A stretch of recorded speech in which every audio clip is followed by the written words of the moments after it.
बहुत लोग बोलते हैं कि आजकल हैंड राइटिंग का क्या ही फ़ायदा है, आजकल कौन लिखता है। तो मैं बोलती हूँ कि लिखो, आप अपने आप से भी झूठ बोल सकते हो, बट हैंड राइटिंग ऐसी चीज़ है ना जो आपकी सच्ची साथी बन के हमेशा आपके साथ रहेगी। नमस्ते फ्रेंड्स, वेलकम और welcome back to my channel. आज का वीडियो थोड़ा अलग है and before we get started small disclaimer. अगर आपका विश्वास कर्म, karmic bondings, connections, past lifes इन सब पे नहीं है तो ये वीडियो आपके लिए नहीं है। But if you are curious तो you are in the right place. So without any further ado let's get started. All right, so handwriting analysis को स्टार्ट करके मुझे तकरीबन 6 साल तो हो ही गए हैं, a little more than that actually. During this course of time मैं हैंड राइटिंग एनालिसिस करती थी, specially for teenagers and young adults जो कि कॉलेज में हैं, उनका मैं ज़्यादा करती थी। एंड एनालिसिस मतलब people use to be happy with it, kids use to be happy with it. उसमें उनकी पर्सनालिटी में हमें इम्प्रूवमेंट्स भी दिखते थे। But it was not until very recently that I found a tangible connection between your handwriting, your birth chart and who you are as a person. And I noticed कि जो handwriting में दिखता है, जो personality traits या फिर जो उनकी मनस्थिति है पर्टिकुलर टाइम पीरियड को लेके या how they are reacting to it, वो मुझे लोगों के चार्ट में भी दिखने लगा। I want to make one thing very clear कि by no means I am an expert in astrology, I am just an enthusiast. मैं तो खुद को एमेच्योर भी नहीं बोलूँगी, मुझे इंटरेस्ट है काफ़ी ज़्यादा एंड मैं सीख रही हूँ अभी। Even with the basic knowledge that I have, I could very clearly see connections between a person's handwriting and their birth chart. And जब birth chart की बात आ जाती है ना, तो obviously the concept of karma, your past lives, ये सारी चीज़ें उसके अंदर आ ही जाती हैं। सो इस चीज़ को हम एक एग्जाम्पल के द्वारा अंडरस्टैंड करते हैं। All right, as you can see in these two handwriting, ऊपर वाला क्लाइंट का हैंड राइटिंग है और उसके नीचे का उनके पेरेंट का हैंड राइटिंग है। Focus on the letters H, M and N. All these 3 letters have the tendency to curve inside. जहाँ पे भी ऐसे हो रहा है वहाँ पे मैंने मार्क किया हुआ है। प्लीज़ नोट कि ऑफकोर्स ये हर जगह पे हो रहा है ऐसा नेसेसरी नहीं है, बट ये काफ़ी डिस्टिंक्ट एक फॉर्मेशन है एम, एन और एच में, तो दैट्स वाई मैंने ये पॉइंट आउट किया है ताकि इजीली समझ में आ सके कि मैं क्या बोल रही हूँ। ओके, तो इसी के साथ हम एक और सैम्पल भी देखते हैं where it's the client's handwriting along with their sibling. So let's check that out. As we can see, the above handwriting is that of the client और नीचे वाला again it belongs to their sibling. Now there are distinctions, मतलब differences obviously handwriting में होंगे, but still you can see that tendency to curve inside, not so much in the siblings writing, but बहुत सारी जगह पे वो दिखाई दे रहा है, जैसे मैंने मार्क किया हुआ है, you can see that. So it's not very prominent but it still has that tendency. वो tendency तो है कि वो ऐसे अंदर की तरफ curve करे, especially in M and N. Alright, so we will not go into what it means.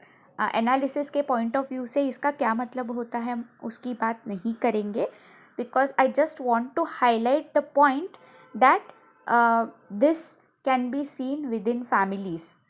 Okay, families में हमें एक या दो themes ऐसे prominently उभर के दिखाई देते हैं and the same is reflected in their birth charts as well.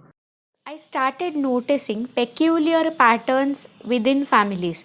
For example, अगर किसी फैमिली के मेंबर ने मुझे अप्रोच किया, ठीक है, let's say my friend only in this case, what ever my friend might have gone through, ठीक है, लेट्स से उन्होंने बहुत सारे घर बदले हैं बचपन में, तो ऐसे होगा कि उनके माँ बाप ने भी बहुत सारे घर बदले होंगे and even before that their grandparents had to change a lot of homes. So यहाँ पे एक थीम आपको नज़र आ रही होगी, right? So they didn't have like a stable home growing up. I am not saying that about my friend, I am just giving you an example. तो ये ऐसे पैटर्न्स, या आप बोल सकते हो कि अगर पेरेंट्स क्लाइंट के हैंडराइटिंग में मुझे अब्यूज़ और ट्रॉमा दिखाई दे रहा है, तो मुझे वो पेरेंट के हैंडराइटिंग में भी दिखाई देगा। तो मैं सोचने लगी कि ये ऐसे पर्टिकुलर पैटर्न्स या थीम्स एक फैमिली में क्यों दिखाई दे रहे हैं। And when I looked at the charts, it was very clear कि ऐसे होने के पॉसिबिलिटीज़ थे already. I sort of came to a conclusion that this is because of the karmic bonds that this person shared with their family, and that family was kind of like their soul group, या जिनके साथ उनके बहुत सारे past जन्म के कर्म थे। सो ये चीज़ समझ तो आ गई कि कोई कार्मिक कनेक्शंस की वजह से ये सब पैटर्न्स फॉलो होते जा रहे हैं फैमिली में। बट सिर्फ उतना जानने से क्या होता है?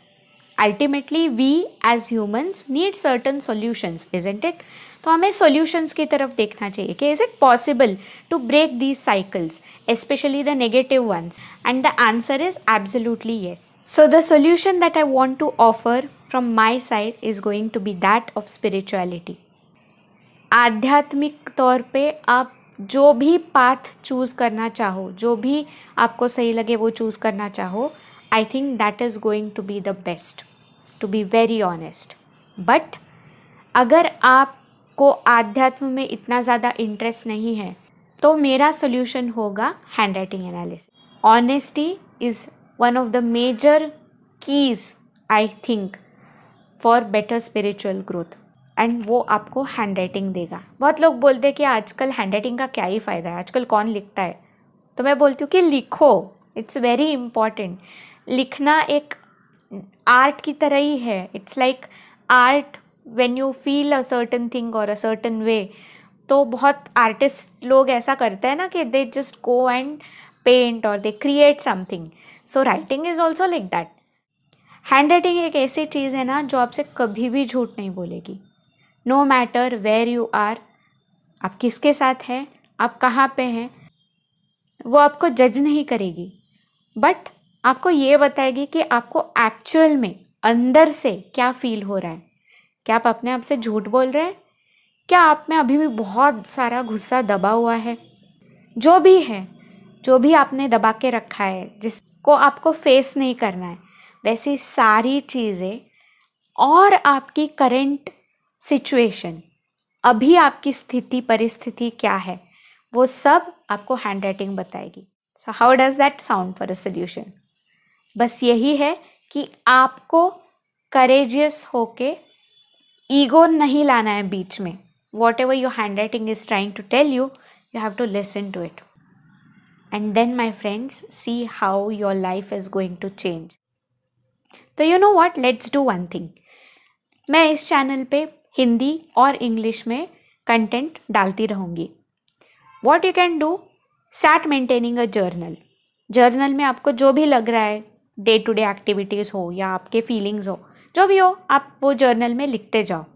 एंड जैसे जैसे मैं हैंड राइटिंग के बारे में ज़्यादा आपसे शेयर करती जाऊँगी ना, आप वो ट्रेट्स मैच करके देखते जाओ कि आपको ये यूज़फुल लग रहा है आपकी लाइफ के लिए, whether it is correct for you और not. You can check for yourself. अगर आपको लगता है कि आपको फिर भी कोई कन्फ्यूजन है हैंड राइटिंग को लेके, then you can always consult me.